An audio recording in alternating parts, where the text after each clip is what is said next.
Smith descendait le filet en une seule fois. « Oui, capitaine. Bien compris. Je donne soigneusement des instructions à l'équipage, en tenant compte de la météo et du flux de la marée pour la journée. Tout moment d'hésitation pourrait entraîner la perte de l'école de poissons. C'est un pari quotidien au risque. Je m'appelle John Davis, j'ai 45 ans. La ville où je suis né et j'ai grandi prospère grâce à la pêche, et je suis pêcheur depuis que j'ai obtenu mon diplôme d'études secondaires. Être pêcheur est un travail difficile, à la fois physiquement et mentalement exigeant. De plus, mon bateau de pêche opère en mer, ce qui signifie qu'une fois que nous avons mis les voiles, nous pouvons être absents pendant plusieurs jours. Même s'il arrive quelque chose de grave à ma famille sur Terre, je ne peux pas me précipiter pour rentrer. Étonnamment, les épouses des pêcheurs sont souvent déterminées. C'est à ma femme Karen qu'incombe la responsabilité de s'occuper de notre maison pendant mon absence. Même si je ne le dis pas publiquement, elle est ma fierté et ma joie. Karen est joyeuse, a une bonne apparence et surtout, elle est douée pour la cuisine, ce qui ravit la famille. Malgré mes absences fréquentes, elle se plaint rarement. Karen s'entend bien avec les épouses de mes collègues pêcheurs. Elle est intelligente et les a même menées à créer une installation de transformation du poisson pendant mon absence. L'équipage admire Karen comme s'il s'agissait de leur propre mère. Et elle a bien élevé notre fille, Emily. Je n'ai pas dépensé aveuglément l'argent pour l'éducation d'Emily. Nous l'avons comblée d'amour, et engagé sur tout cœur ses centres d'intérêt. Résultat, elle a été admise dans l'une des meilleures universités de l'État. C'est impoli envers Karen, mais elle n'a aucun sens de la mode. Par exemple, sa coiffure est démodée et elle porte toujours des tenues dépassées. Pourtant, sa personnalité universellement appréciée et sa nature joyeuse sont parfaites pour une épouse de pêcheur. Je fais entièrement confiance à Karen et lui laisse la maison entre de bonnes mains.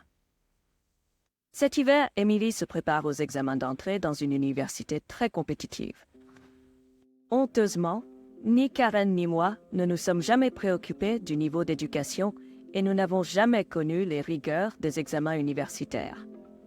Donc, la seule chose que Karen et moi pouvons faire est de prier avec diligence.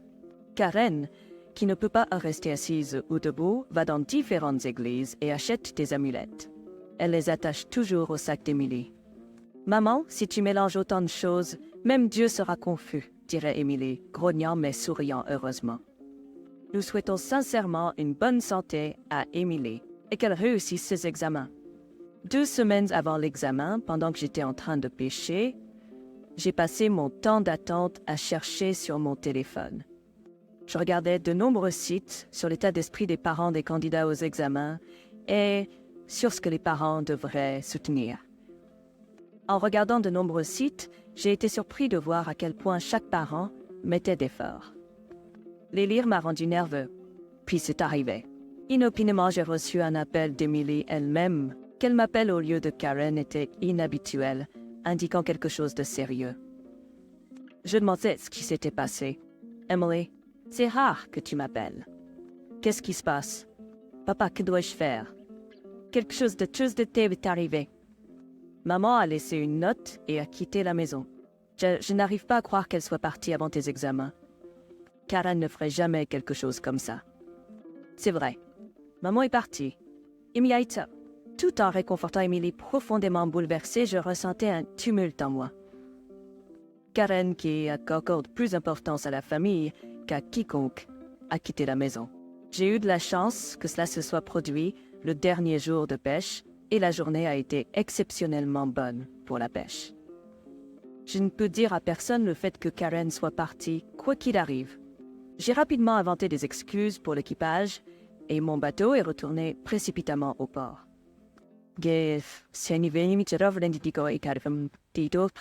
Quand j'ai ouvert la porte précipitamment, Emily était assise par terre. « Papa, c'est ça? » La note de maman.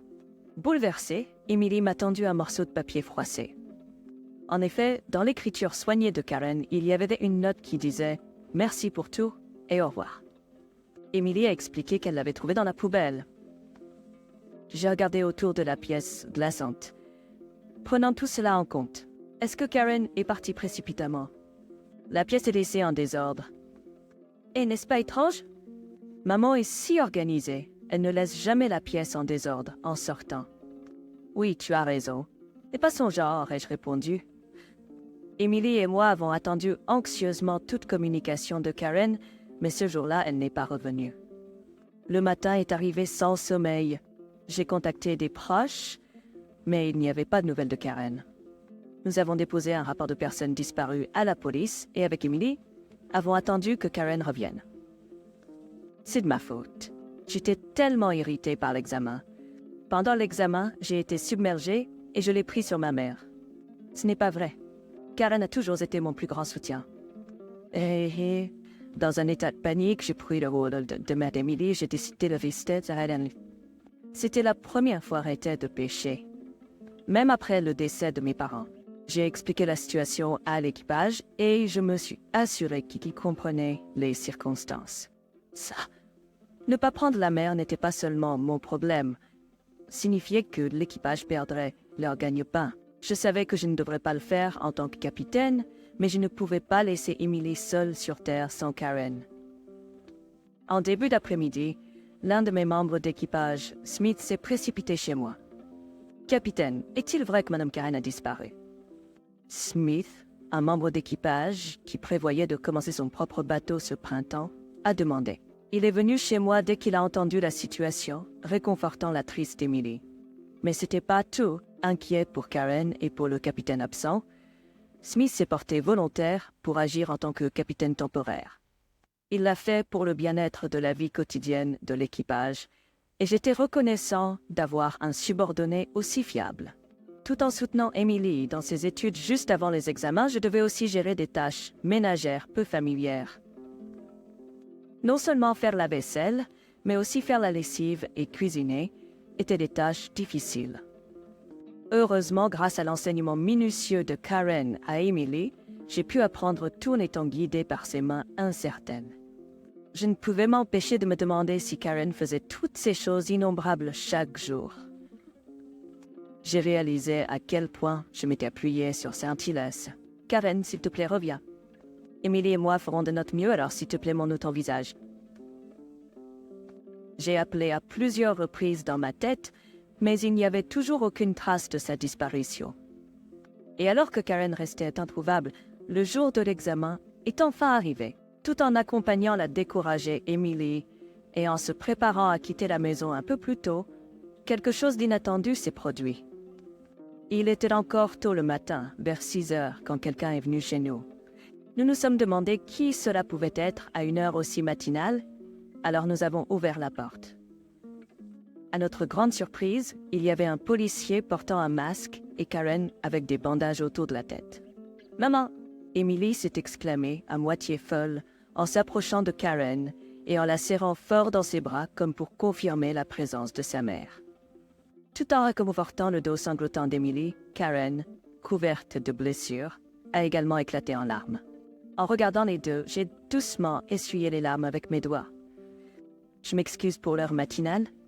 Les procédures officielles ne sont pas encore terminées, mais Karen a insisté pour venir en urgence. Je l'ai amenée ici, tout en confirmant verbalement l'adresse. En fait, Karen grimpait vers l'église au sommet de la montagne quand elle a glissé sur un chemin enneigé gelé, tombant du sentier de montagne. Elle a subi des blessures importantes sur tout le corps et a perdu connaissance pendant plusieurs jours, même si elle a été rapidement emmenée à l'hôpital. Le policier a commencé à expliquer de manière factuelle. Il semble que Karen soit allée dans une église dans l'état voisin pour acheter des amulettes pour la prière de réussite d'Emily, et comme cadeau d'adieu pour mon subordonné, Smith, qui prévoyait de devenir indépendant. Un de ce homme, comme l'église était construite au sommet d'une montagne, un peu d'escalade était nécessaire. Cependant, elle a glissé et est tombée accidentellement en grimpant, ce qui a entraîné l'accident.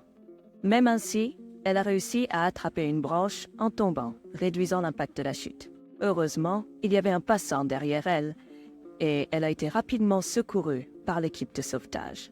Karen a subi de graves blessures sur tout son corps lors de la chute.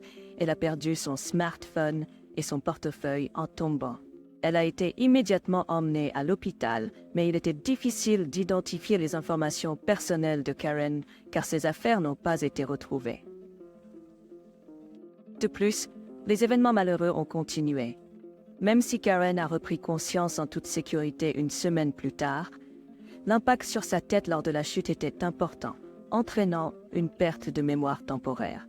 Même si sa santé s'était rétablie au point qu'elle puisse sortir de l'hôpital et la police étaient désemparés quant à l'identité de cette femme.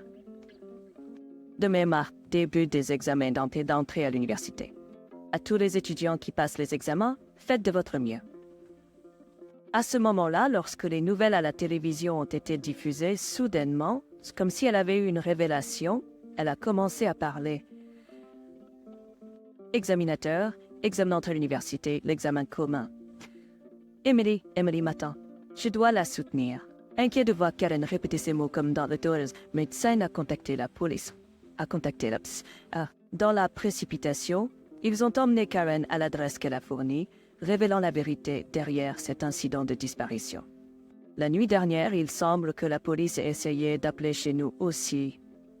Cependant, en raison du paramètre qui empêchait la sonnerie de sonner pour les appels de numéros non enregistrés, et avec toute l'agitation, nous n'avons pas remarqué. Quand j'ai vérifié le téléphone, il y avait un message vocal. Enfin, avec sa mémoire restaurée, Karen a réussi à arriver juste à temps pour l'examen d'entrée d'Amy. Karen elle-même se sentait assez mal, car elle avait causé des inconvénients à tout le monde et n'était pas en bonne santé. Je nous ai tout gâché. Je suis vraiment désolée. Et Emily, je n'ai pas pu être là pour toi pendant le moment le plus crucial, et pour être honnête, j'ai même laissé tomber le porte-bonheur que j'avais acheté. Je suis une mauvaise mère. Je suis vraiment désolée. Que dis-tu?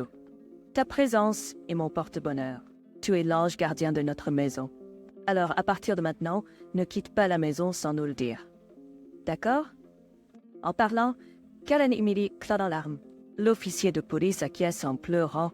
Pendant les 2 dernières semaines, je ne me sentais pas vivante, mais enfin, j'ai pu respirer un soupir de soulagement du fond du cœur.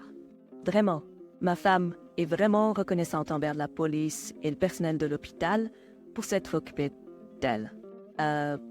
J'ai remercié plusieurs fois l'officier de police et j'ai immédiatement contacté Smith qui était en mer. En écoutant les voix de l'équipage célébrant la sécurité de Karen sur le navire, je n'ai pas pu retenir mes larmes débordantes. Grâce au soutien de tous, les examens d'Emily se sont bien passés et elle a réussi à entrer au premier semestre de l'université nationale de son choix. Karen reçoit également un traitement à domicile juste pour être en sécurité et notre maison est enfin revenue à sa routine normale. Avec les jours agités qui se calment, je me suis soudainement souvenu et j'ai demandé à propos de la note qui avait été laissée derrière. À cause de cette note, Emily et moi avons pensé que tu avais disparu, causant une grande agitation. Alors Karen a demandé « De quoi parlez-vous » et m'a tendu la lettre froissée. « Oh, ce papier! Monsieur Smith va devenir un capitaine indépendant ce printemps, n'est-ce pas ?» J'essayais de trouver un message de félicitations, mais je n'arrivais pas à l'exprimer correctement. C'est là que je me suis souvenu. Quand John est devenu capitaine, il a reçu un porte-bonheur pour la sécurité maritime du capitaine de l'époque. En fait, Karen a décidé d'acheter le même porte-bonheur qu'elle a reçu quand j'étais jeune et que je suis devenu indépendant. Dans la précipitation, elle est allée à l'église pour l'obtenir. Elle aurait dû me consulter d'abord, mais... J'allais le dire, mais en voyant Karen baisser la tête, je n'ai pas pu. Je n'ai pas pu me résoudre à parler. J'étais toujours absent et indisponible quand elle voulait me consulter. Alors, Karen a décidé de tout gérer par elle-même pendant ce temps. Prendre des décisions et agir immédiatement, c'était une erreur typique du style de Karen. Avec l'arrivée du printemps, une fois que j'aurai vu Emily partir à l'université en toute sécurité, je prévois de visiter l'église au sommet de la montagne avec Karen. Achetons un porte-bonheur pour la sécurité maritime pour Smith cette fois. Quand j'ai dit ça, Karen a rougi, mais a souri heureusement. Merci, tu as raison. À partir de maintenant, je devrais compter sur toi, John. Cette fois, je dois m'assurer de soutenir Karen de l'arrière pour qu'elle ne tombe pas accidentellement à nouveau. Avec cette pensée en tête, j'ai souri à Karen en retour.